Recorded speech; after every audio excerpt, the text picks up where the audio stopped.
But I have a disclaimer to make. DA is not a new approach, and here we are not here to sell DA. So I have given the topic patient selection, anatomy, positioning, and OR setup.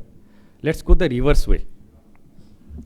The OR setup, it's typically the mind, and this one is photographed from the beginning of time.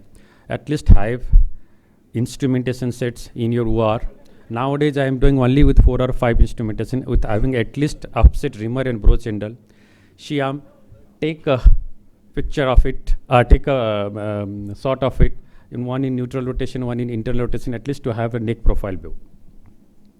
I have tried with almost all the tables available, but I am now doing in the normal table only.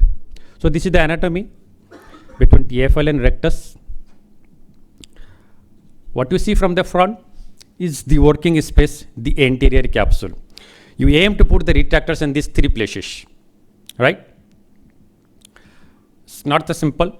It's surrounded by a lot of muscles, which you are not allowed to injure because it's a muscle sparing approach. And ultimately put the retractors and work only in this space. Take a neck cut and perform both the surgery in the acetabulum as well as the femur. In the beginning, direct anterior approach may be time consuming and frustrating. Not maybe, it is time consuming and frustrating in the beginning. You can finish up the same case in your usual approach and you start thinking that I should reverse back to the previous approach. But remember, surgical learning is an art, rarely a simple learning process. Proper patient selection can help early success and confidence building. We are in Pune Arthroplasty Course. Remember these 5 points. Rather than patient selection, this is for the beginners. Which cases you shouldn't aim at the beginning? 5 points: pelvic morphology, ASA grade, clinical examination, body mass, and the hip pathology. Both of them has a pathology in the right hip, seemingly look same for you, but see the morphology and anatomy. Draw 3 points: AIIS, midpoint of the intertrochanter ridge and the midpoint of the acetabular margin. Create a triangle in between these 3 points, similar in the other point.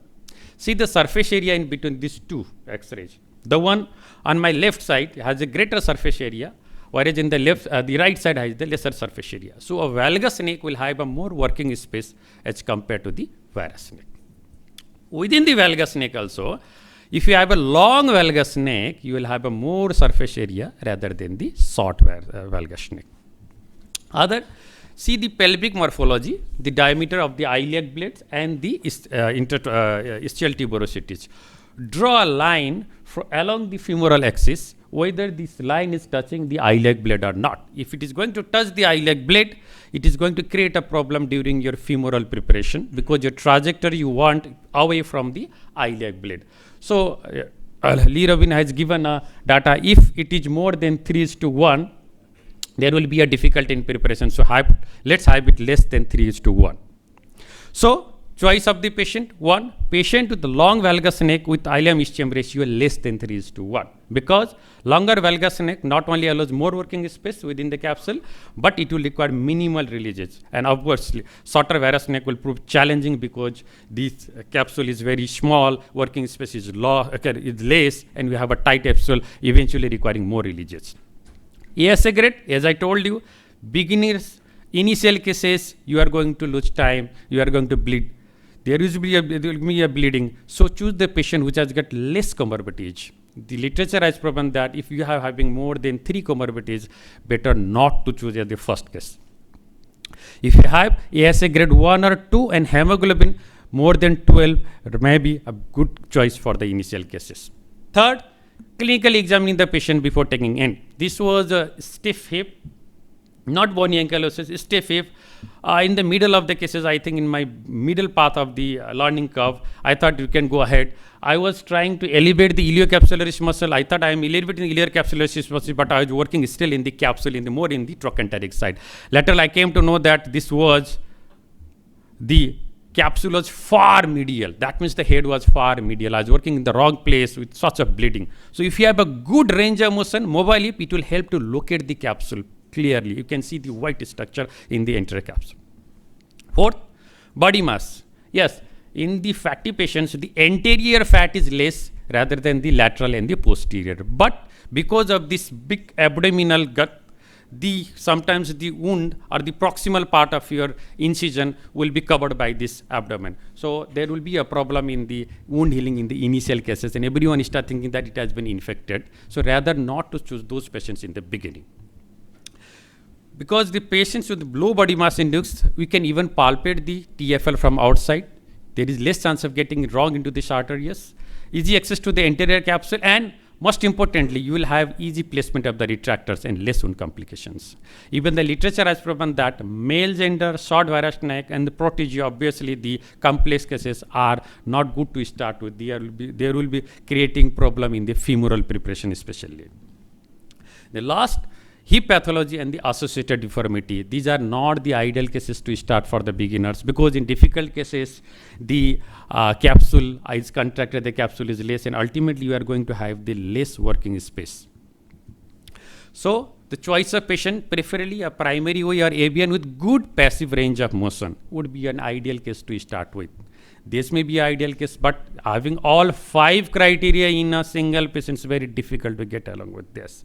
So Lee has mentioned in his book to start with at least have low BMI patient in the long valgus that to make your life easier. Slowly increase the BMI, and you can go with the complex cases in the world. We had a discussion in the last ROC regarding fracture neck of femur. Is this a good case to start with? I think if you have a good bone quality in a fracture neck of femur cases where THR is indicated, not bipolar, I would say, I think you can go ahead with this, because the capsule is very patulous and it will require minimal releases in those cases. This is my own case record for first 200 cases. We started with fracture neck of femur and ended up doing 201 case as a dysplastic hip case.